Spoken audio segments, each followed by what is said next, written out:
Bonjour Nicolas, oui, eh ben, il y a plusieurs choses enfin, il y a beaucoup de choses à dire là-dessus.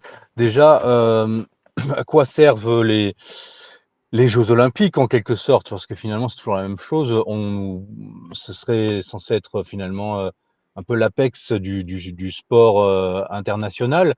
Mais en fait, depuis leurs origines, que ce soit moderne, mais finalement peut-être même antique, les Jeux olympiques ont toujours eu un but, qu'on pourrait appeler métapolitique, en quelque sorte. Dans l'Antiquité ou même, dans d'autres civilisations où des jeux sportifs, étaient pratiqués, c'était des spectacles, enfin qui, comment dire? Impliquaient, toute la société un temps donné et en hommage aux dieux.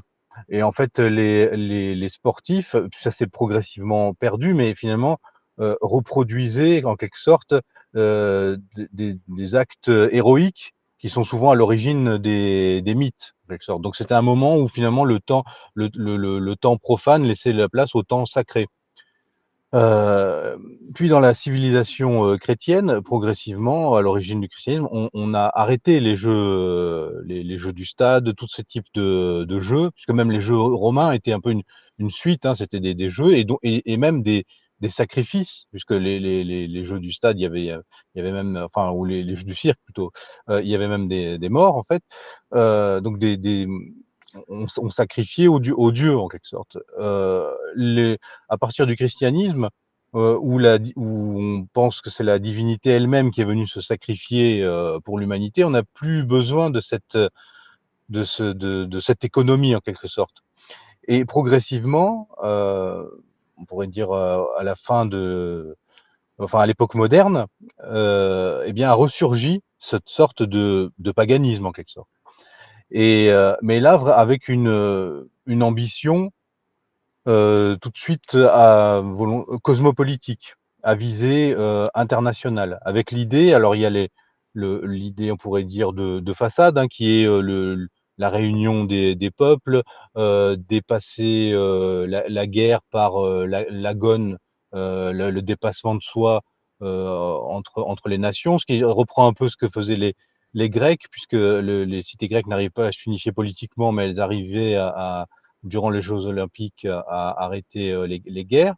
Donc il y a un peu cette idée-là, et donc c'est déjà cette idée euh, de commencer à créer une forme de communauté internationale intégrée. Donc il y a déjà une idée globaliste derrière, bon, qui peut être présentée comme quelque chose de bien, puisqu'effectivement, bon, ben, c'est bien que les peuples s'affrontent de manière autre que par les guerres. Mais dès le départ, il y a toujours cette idée-là. Et en fait, si on regarde les Jeux olympiques modernes, à chaque fois, il y a toujours un projet politique. On se rappelle évidemment des Jeux olympiques de 36 en Allemagne, parce que c'est les plus emblématiques qui nous sont montrés à chaque fois.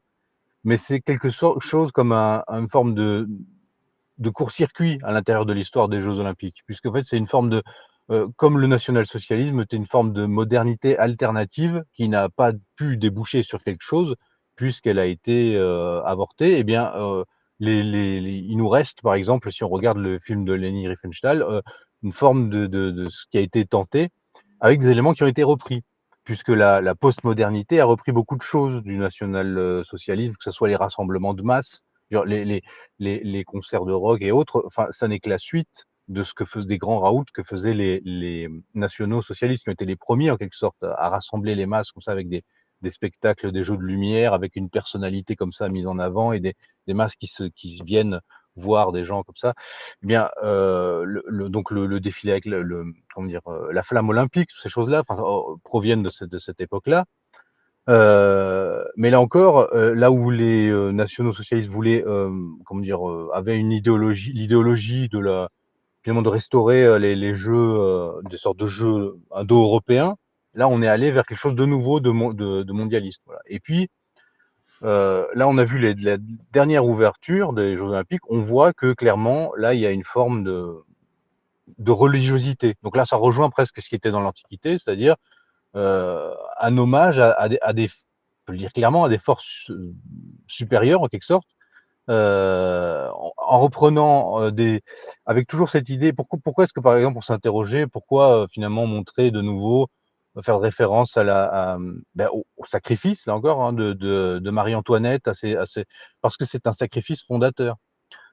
Dans le mythe républicain, le comment dire? L'assassinat de la famille royale, comme chez les bolcheviks, c'était en quelque sorte un sacrifice, fondateur d'une nouvelle époque.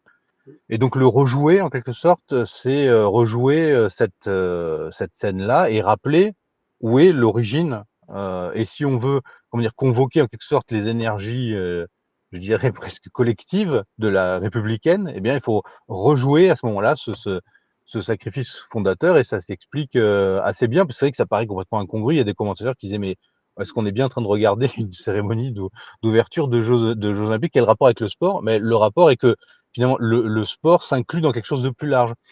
Beaucoup se sont interrogés aussi pourquoi normalement on fait ces ouvertures, dans les lieux où vont avoir lieu les épreuves, dans le stade. Là, c'était dans toute la ville.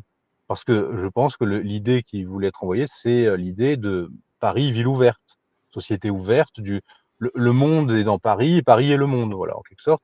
Et le projet, c'était clairement, bon, les différents aspects du projet mondialiste, quand on le comprend et qu'on le connaît vraiment. Alors moi, je l'ai étudié dans les différents livres, mais c'est vrai que ça paraît des fois, les gens connectent pas les choses ensemble, mais il y a des thèmes clés, dans le Tu peux nous les rappeler, peut-être justement, bon, alors il y en a quoi c'est le projet mondialiste, ce qu'on a vu? par exemple, il y a la question, qu'on pourrait appeler comment dire? Là encore, c'est du mythe, un mythe dévoyé, mais la volonté de revenir à l'androgyne primordial, l'hermaphroditisme en quelque sorte. C'est-à-dire transformer la société, pour créer un homme nouveau, androgyne. Et en fait, bon, on ne peut pas ne pas voir toutes ces symboliques-là. Vous savez, quand on dit que, à Byzance, avant l'effondrement, ils discutaient du sexe des anges, nous, sous cette question autour de la première dame, on discute un peu du sexe du diable, à se demander à des questions quand même étonnantes. Et là, il y a la question vraiment, ça a pris une ampleur dans le débat public, c'est la question LGBT, la question donc de l'hermaphroditisme, parce qu'on se demande pourquoi, hem on voit que ça sur les jeunes, par exemple, on voit des nouvelles générations, notamment d'hommes, qui sont, affectés de tous ces troubles, de troubles de genre, comme ils appellent, mais ça n'est pas pour rien, c'est parce qu'il y a une volonté d'amener la société vers ça. Donc là, c'est pour ça qu'il y avait que constamment sont mis en avant, des choses enfin des personnes, si on veut, qui auraient été considérées plutôt comme, en fait, n'auraient pas été mis en avant de cette manière-là. Ils auraient été plutôt mis en avant dans des foires aux monstres ou dans des choses comme ça. Enfin, Ça là, ils change sont l'importance sans la des... pense c'est-à-dire ceux qui étaient à la périphérie vient au centre. Ceux qui étaient, anormal ou subnormal, devient, la normalité. Plutôt la norme, ça sera jamais la normalité. C'est ça aussi, il faut se rappeler, c'est qu'à un moment donné, il peut y avoir, une norme qui est complètement délirante, mais la normalité restera toujours, ce qu'elle est parce que la loi naturelle existe. Voilà, bon, ça c'est évidemment, c'est ce que enfin notre époque constructiviste ne peut pas admettre ça, mais il y a une loi naturelle. C'est pour ça que ça choque. Mais en fait, le fait que ça choque, je pense que ça fait partie du rituel. Voilà, parce qu'il faut qu'il y ait une réaction en quelque sorte. Je veux dire le pouvoir est content de provoquer, la partie encore, normale de la population et de rameuter, les monstres en quelque sorte et de les mettre au centre.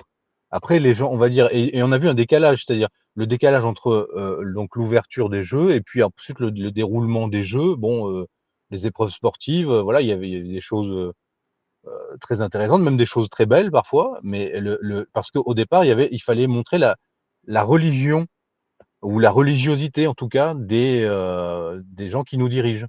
Et en fait, ces gens ont une religion. Et alors si on revient un peu sur certains symboles qui ont été montrés, pendant l'ouverture, donc, on a vu comment dire? L'exécution de Marie-Antoinette qui a été, mis en avant. On a vu, bon, cette parodie.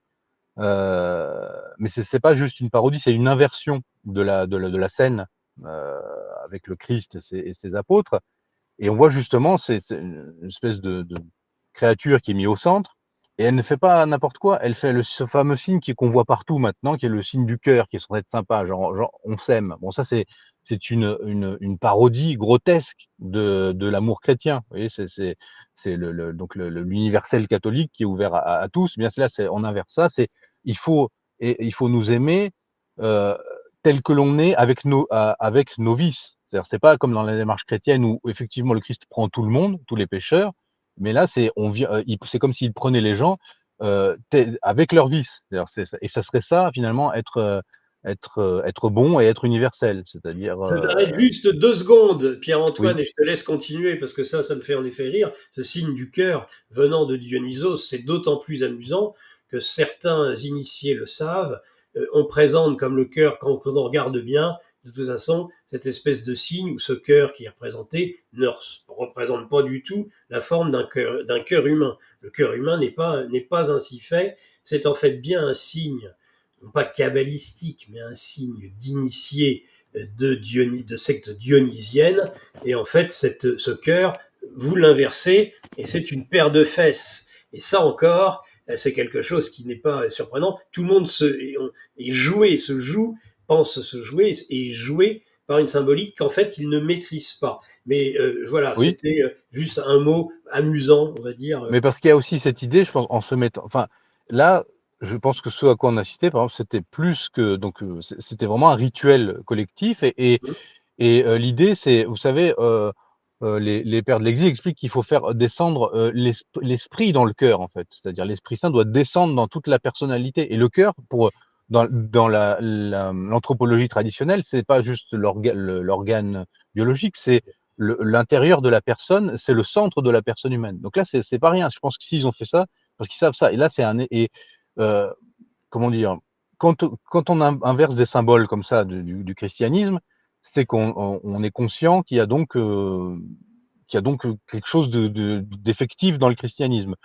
Et si on doit faire descendre l'esprit dans le cœur, là, c'est quel esprit qui doit descendre dans le cœur, et même le cœur collectif. Et en fait, il y a deux esprits qui s'affrontent. Il y a le Saint-Esprit, qui est une hypostase de la Trinité, et puis il y a un autre esprit, celui que l'on chasse au moment du baptême pour les chrétiens, c'est l'esprit mauvais qui erre à travers le monde, et qui est l'ange déchu.